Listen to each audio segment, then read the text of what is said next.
Le professeur Lelaurier, secrétaire général de la Ligue française contre le cancer, vous parle. Mes chers amis, excusez-moi de venir vous entretenir un instant d'un sujet peu agréable, mais qui pourtant mérite toute notre attention.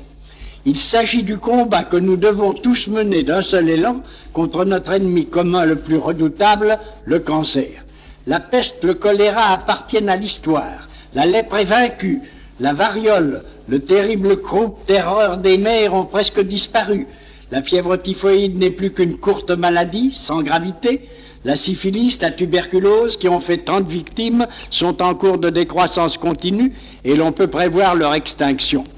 Mais le cancer est toujours là et le nombre de ses victimes va croissant, bien qu'il ne soit pas contagieux.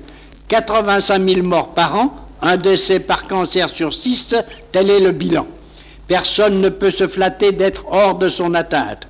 Hommes ou femmes, jeunes ou vieux, riches ou pauvres.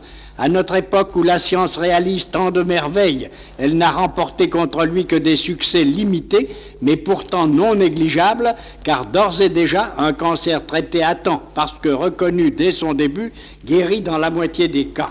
Mais, me direz-vous, et l'autre moitié ? Il serait inconcevable que la science n'arrive pas à résoudre ce problème, qui n'est comme les autres qu'un problème biologique. Mais la recherche scientifique coûte cher. Elle exige de très nombreux chercheurs qui soient de vrais savants. Et ces savants doivent pouvoir vivre décemment et élever leur famille sans souci du lendemain. Elle exige des laboratoires dotés d'un matériel à la hauteur des découvertes les plus récentes de la chimie et de la physique, et par conséquent de plus en plus perfectionnés et coûteux. Par exemple, un microscope électronique coûte 15 millions et plus.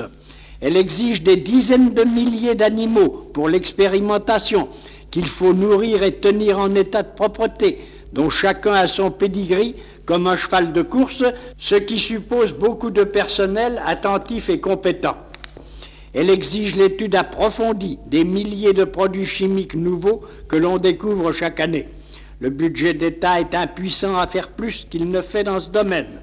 La générosité du public, votre générosité, est absolument indispensable à la défense commune. Donnez donc largement à la quête nationale organisée le 20 mars pour la lutte contre le cancer. Adhérez tous à la Ligue française contre le cancer, chacun selon vos possibilités. 6 avenue Marceau, Paris, chèques postaux 561 13 5 6 1 13.